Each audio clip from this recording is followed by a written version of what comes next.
Est-ce que par magie et sorcellerie, vous feriez tout pour que votre ami soit fou amoureux de vous? Va être tout noir. Bonjour à tous et bienvenue pour le deuxième Ciné Saku. Cela fait très longtemps que je n'en ai pas fait. Tout simplement parce que, comme vous le savez, c'est toutes les 2 à 3 semaines les émissions. Du coup, bienvenue sur le deuxième épisode podcast du Ciné Saku. Au programme aujourd'hui, plusieurs choses et beaucoup de choses à dire. Je vais vous dire les programmes d'aujourd'hui et après, on en parlera en précision. Aujourd'hui, on va parler des films Toy Story de 1 à 5. Je vais vous donner mon avis de chaque film qui sont sortis très récemment. Donc, aussi du 5e qui est sorti en juin dernier. On va parler aussi de Dream Queen, un film LGBT. Alors, est-ce que ce film est à la hauteur? Est-ce que c'est l'un des meilleurs films d'animation français de cette année? C'est ce qu'on va voir ensemble. Ensuite, nous parlerons des Backrooms réalisés par un YouTuber, Ken Pixel, qui de base avait fait la série court-métrage sur la chaîne YouTube. Donc on parlera de la version film qui est sortie des années après, alors qu'il n'a que 19 ans. On parlera aussi de Obsession, un autre youtubeur qui a fait un film d'horreur thriller qui a fait grand bruit dans le monde du cinéma et même de la pop culture. On parlera aussi du coup de la suite de la bataille de Gaulle de la partie 2, que je vous avais déjà parlé de la partie 1, donc il n'y aura pas grand chose à dire. Mais je vous en parlerai quand même parce que ça fait suite et ça fait bien si je fais une suite comme ça sur la partie 2.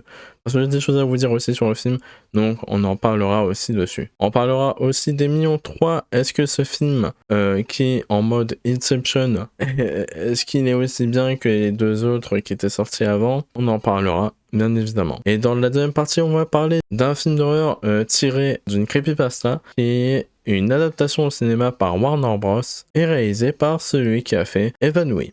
On va donc commencer par les films Toy Story de 1 à 5. Donc on va parler de chaque film, des 5 films Toy Story qui sont sortis récemment. Il y a longtemps, mais le 5e qui est sorti récemment. Du coup, je me suis dit que j'allais me remater les 4 premiers pour aller voir le 5e, pour être bien dans le truc. Donc Toy Story qui est sorti pour le premier film en 1995 avec Woody qui est interprété par Tom Hanks et Buzz l'éclair par Tim Allen en version originale. Donc dans ce premier film, il y a la rencontre de tous les personnages, c'est-à-dire Woody et Buzz l'éclair qui se rencontrent, qui se connaissent pas, ou Buzz l'éclair qui croit qu'il est à Star Comment, que du coup il vient de se cracher et tout, alors que pas du tout, c'est juste un jouet. Tu n'es qu'un jouet. Tu n'es pas le vrai Buzz l'éclair. Tu es un pantin articulé. Tu n'es qu'un jouet en plastique.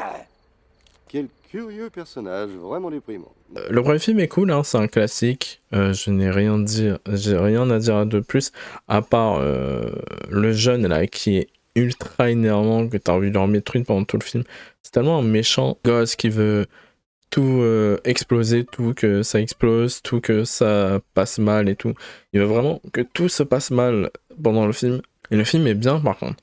Les animations, bon, c'est les animations de 95, donc t'es encore dans le début de l'animation un peu améliorée, mais c'est du Disney premier du nom, quoi. C'est du Disney Pixar premier du nom, parce que ça appartient à Pixar, mais c'est du Disney. Mais on est vraiment dans cette histoire, du coup, de base un peu, avec un méchant qui va essayer d'attaquer Woody, Buzz et tous ses amis et tout. Maintenant, on va parler du deuxième. Alors, le deuxième film, j'ai beaucoup aimé parce que du coup, il y a 2 nouveaux personnages, enfin 3 si on compte aussi l'autre, enfin le méchant du film. Il y a Jesse qui va apparaître. C'est pour ça que je dis 2 parce que en fait les 2 vont du coup apparaissent dans le deuxième film, mais du coup ils sont dans les autres, alors que le méchant, ben, il est que pour celui-là. Donc on a 2 nouveaux personnages, dont Jesse et Pile Poil, qui vont apparaître dans les autres films, qui va être du coup normalement Jesse, l'ami de Buzz l'éclair. Et oui, évidemment. Donc dans ce deuxième film, en gros, on va suivre l'histoire comme quoi Woody est une mascotte pour l'industrie du cinéma. Et donc en fait, il se revend très très cher. Et tu as un collectionneur slash vendeur Vinted qui va... non, plutôt eBay. Je dirais plutôt eBay, parce que je crois qu'il montre même c'est du eBay. Slash vendeur eBay. Qui qui va retrouver Woody, qui va voir qu'il est tout cassé et tout, donc il va essayer de le réparer et tout. Le film est bien pour une suite. Le film est vachement bien pour un deuxième film. Il est sorti en 1999, donc c'est-à-dire 4 ans après le premier. Et le film est efficace. Vraiment, le film est efficace pour un deuxième. L'animation est vachement cool. On voit que ça reste quand même dans la même DA que le premier, et tous restent dans la même DA que les autres, même si du coup l'animation a changé, parce qu'on passe quand même de 1995 à 2026 pour le dernier. Donc on voit qu'ils gardent la même DA pour Toy Story, mais il y a quand même une animation qui est quand même améliorée. On voit que c'est plus fluide dans les animations et tout, tu vois, que c'est plus droit, plus truc, c'est mieux fait. Toy Story 3, si on en parle. Toy Story 3 qui a été l'un des plus gros succès de la licence, enfin l'un des plus gros succès des 5 films, enfin 4 films on va dire. Je suis désolé, j'ai pas aimé Toy Story 3. Dans le sens où j'ai pas aimé que le film soit aussi sombre que ça. Je m'y attendais pas à ce que le film soit aussi... enfin quand je l'ai vu à la sortie, hein, quand j'ai vu à la sortie. J'ai revu récemment et j'ai toujours le même avis, hein. Toy Story 3 pour moi, c'est pas le pire, mais il est pas bon. Il est pas bon. À mon sens, j'aime pas le Toy Story 3, il est pas très bon pour moi. Il est trop sombre, il y a plus ce truc de coloré, tout ça. Et je trouve à la fois ça bien, mais à la fois je trouve ça trop. Genre en fait, je me dis, j'aime pas trop, je suis désolé. Après le film est bien, mais je trouve qu'il y a trop de scènes un peu tristes et tout, un peu horribles. Et avec ce nounours rose. Je déteste celui-là. Le film est bien, mais il y a trop de trucs à dire que il est pas super bien. 2010 est sorti 11 ans après. Donc, dans ce nouveau film, du coup, les jouets vont cette fois-ci être dans un parc de jeux pour enfants, dans une école maternelle pour enfants. Oui, c'est une école maternelle, donc forcément c'est pour enfants.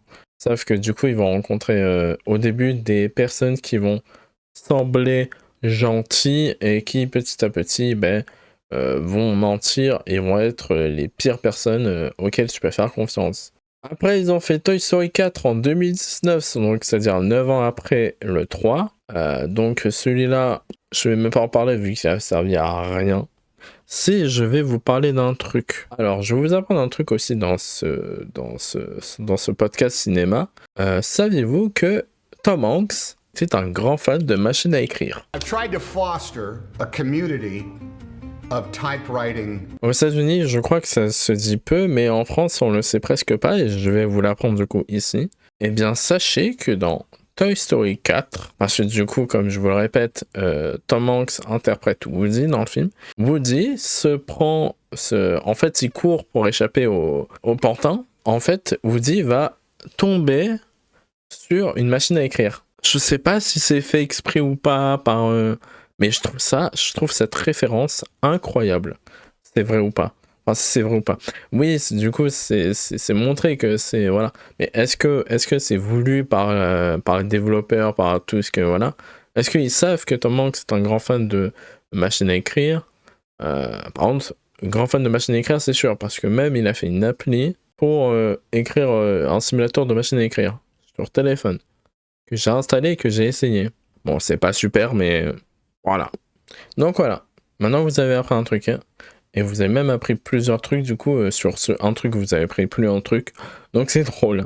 Donc, enfin, nous avons Toy Story 5 qui est sorti en 2026, en juin 2026. Ce film était très cool. Et il faut que ce soit montré plus souvent, parce que ce film est intéressant aussi. Parce que c'est vrai que, en fait, le nouveau film Toy Story parle des nouvelles technologies, enfin des enfants qui seraient accros aux écrans et tout. Et ça, c'est vrai que maintenant, très jeune âge, un enfant de 10 ans va avoir un écran. Ce que je trouve absurde quand même, parce que moi, le premier écran, je l'ai eu à 16 ans, je crois, le j'ai eu mon téléphone à 16 ans. J'ai joué un petit peu avant parce qu'il y avait la Wii et tout. J'ai pas eu ma tablette à 5 ans, quoi. Mais du coup, là, je trouve que ce film donne une bonne morale de... Enfin, faut pas que l'enfant soit trop jeune pour utiliser des écrans. Donc le film est vachement cool et l'animation est vachement cool aussi. La musique est bien, tout va bien dans ce film. En vrai, les Toy Story sont vraiment bien et je trouve qu'il y en a beaucoup qui vont me dire « Oui, mais les suites sont un peu de trop. » J'avoue que le 4, il est un peu de trop. Le 1, mais classique. Le 2, super bien. Le 3, je vais pas revenir dessus. Le 4... pas fou. Et le 5, par contre, ils ont remonté la pente. Parce que vraiment, le 5 est cool, il est bien. En plus, c'est le doubleur français incroyable. Hein. On a de super doubleurs français pour ce film. Et même pour les autres, mais je parle même des nouveaux doubleurs qui arrivent dans ce film. Je trouve que les doubleurs français sont incroyables. J'aurais préféré le voir en VO, mais ça m'a pas gêné de le voir en VF. Parce que on sait qu'on a un casting de VF très cool pour ce film. Désolé Régé. En plus, les films durent 1h40, 1h45. Donc ça va, c'est des bons films. Donc voilà, c'est des bons films d'animation qui sont assez cool à regarder. Et voilà, je conseille. Ensuite, on va parler de Jim Queen. Un film d'animation qui, de base, devait ne pas sortir. Mais qui, grâce à des dons, est sorti. Des dons YouTube, le film est sorti officiellement. Ceux qui ont été... ce film est réalisé par Marco Nguyen et Nicolas Atane, ceux qui ont dessiné Les Cassos. Ouais, c'est leur premier long métrage officiellement. Donc, dans ce film, nous parlons d'un influenceur qui s'appelle Jim, qui est musclé, il est gay, il est heureux, enfin, c'est le plus gros musclé de la bande des gays. Et le film est cool, et en gros, pour vous expliquer le film, du coup, c'est Jim, qui est musclé, qui va à la salle, qui est ultra fort et tout, il a des pectoraux, il est parfait, le mec parfait et tout. Et en gros, il va apprendre qu'il a l'hétérose, donc il va devenir hétéro dans très peu de temps. Et donc, il va tout faire pour essayer d'avoir du remède pour redevenir gay, LGBT et tout. Et le film est vachement cool, et le film est vachement bien rythmé, il est vachement coloré, il est vachement... Les personnages sont vachement touchants, ils sont bien développés, ils sont bien faits, tout est bien calibré et tout. T'as des vannes toutes les minutes, vraiment tout est bien fait, comme les Cassos. Vraiment, allez voir Jim Queen, il est vachement trop bien, il dure 1h20. Je n'ai pas vu le temps passer. À l'intérieur aussi, vous y retrouverez aussi toutes les formes de kink. Mais il y a ceux qui aiment le latex, tout ça, il y a plein de trucs. Et je trouve que ce film est vachement drôle. Il y a des scènes où tu vas pleurer un peu, il y a beaucoup de scènes où tu vas rigoler. Il y a des rêves de malade. Je trouve que les rêves faits dans ce film sont excellents. Même si vous n'êtes pas LGBT, hein, vous n'êtes pas obligé d'être LGBT pour aller voir ce film. Hein. Moi, j'en avais plein dans ma salle. Entre guillemets, ça se voyait. Ils n'étaient pas LGBT. Tout le monde a rigolé. Il n'y en a pas un qui a pas dit « Ouais, c'est de la merde » ou quoi. Tout le monde a rigolé dans ce film. Vraiment, le film est drôle. Il y a des extraits des fois. Alors, des fois, j'avais vu des extraits avant d'aller voir le film. Et les extraits, juste... ils sont trop drôles. Lucien, qui fait l'un des amis de Jim dans le film, tout au long du film, il chante trop bien. Les mecs qu'ils ont pris pour chanter, enfin les doubleurs qu'ils ont pris pour chanter, ils sont excellents en chanson. Genre vraiment, leur voix sont trop bien. Ensuite, on va parler du film des Backrooms, sorti ce 17 juin 2026. Le film est donc réalisé par Kane Pixel, celui qui avait fait la série court-métrage des Backrooms il y a longtemps, hein, alors qu'il n'avait que 17 ans, qui est co-réalisé par James Wayne, donc celui qui a fait les Conjuring, et produit par A24, qui sont connus pour de nombreux longs métrages horreur. Donc le film dure 1h50 et il est vachement cool. Alors il y en a beaucoup qui vont critiquer les Backrooms parce que il n'était pas génial et tout, mais moi j'ai beaucoup aimé les Backrooms. En vrai, tous les films que je vais vous citer là, je les ai beaucoup aimés. Parce que j'aime beaucoup les films d'horreur et tout. Et les Backrooms fait partie de l'un des films que j'ai aimé récemment. De films d'horreur, de thriller que j'ai aimé récemment. Surtout que le film, en gros, déjà on retrouve la DA de la série de l'époque, avec de nombreuses images un petit peu rétro, tout ça, un peu de l'époque. Et on retrouve bien son modèle 3D parce qu'il utilisait beaucoup de 3D pour ses courts-métrages et tout. Et on retrouve beaucoup de modèles 3D qu'il avait utilisés à l'époque pour faire du coup des plans du backroom dans le film. Faut savoir que le film a coûté 10 millions de dollars, mais on a rapporté plus de 400 millions, juste aux États-Unis. Pour vous donner une idée, comme je lis là, parce que j'ai écrit quand même du texte un peu, Star Wars Mandalorian et Grogu, que j'ai vu et que j'ai oublié de vous faire une critique dessus, que j'ai plutôt bien aimé, mais que je trouve que c'est un peu la suite de trop parce qu'elle sert pas trop à grand chose, ce film. Lui a coûté 150 millions pour rapporter 100 millions au box-office. Donc, il a perdu 50 millions.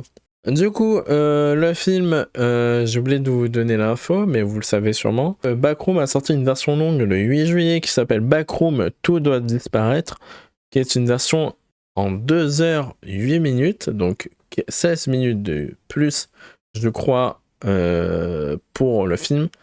Sauf que c'est que à la fin du film. C'est que après les post-crédits. Enfin, c'est pendant les post-crédits, il y a 16 minutes de plus. Je l'ai pas vu, hein. Il faut que j'aille le voir. Il faut que je voie en streaming s'il y est.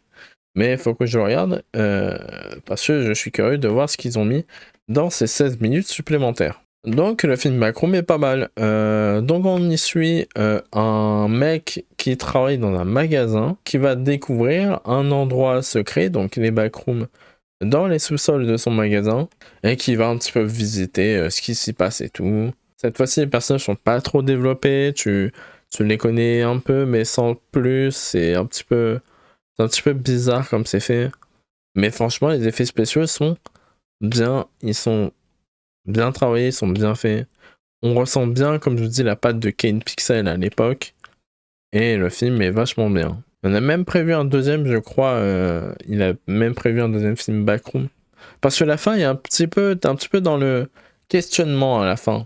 Est-ce que par magie et sorcellerie, vous feriez tout pour que votre ami soit fou amoureux de vous?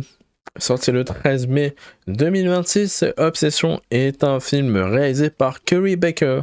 C'est un film qui raconte l'histoire de Bear qui va tomber follement amoureux d'une fille, mais qui ne veut rien lui dire. Donc, à un moment, il va aller dans un magasin acheter une barre qui se casse en deux pour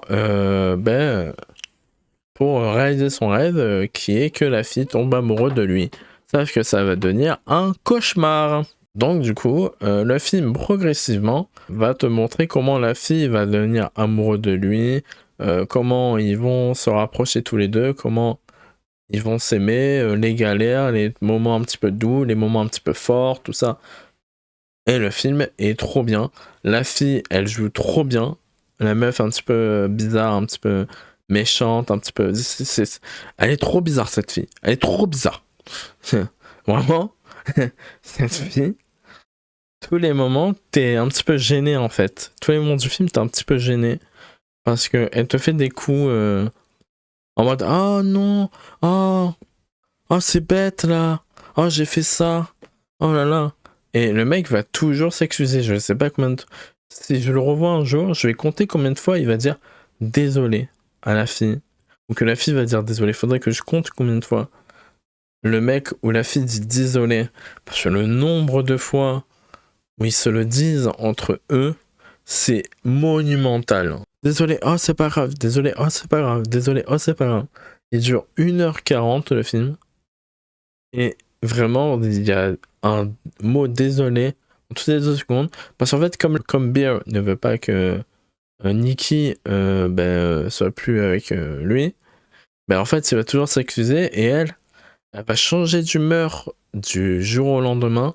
Ça va être ultra bizarre. Des fois, elle va être ultra violente. Et des fois, elle va être ultra douce. Donc, t'as ce second degré. T'as tous ces trucs de degré qui sont ultra bien travaillés entre eux. Et le film est vachement drôle. Enfin, il est drôle. Oui, il est drôle parce que des fois, tu fais... tu sais, tu fais un esquisse de sourire. Parce que vraiment, il y a des moments où la fille va être ultra bizarre. Donc, tu vas rigoler automatiquement par rapport à ça. Et le film est efficace. Il faut savoir que ce film a explosé le box-office parce qu'il a coûté 750 000 $ pour 450 millions de dollars. Ensuite, nous allons parler de la bataille de Gaulle, partie 2. La partie 1, je vous ai dit que j'avais adoré.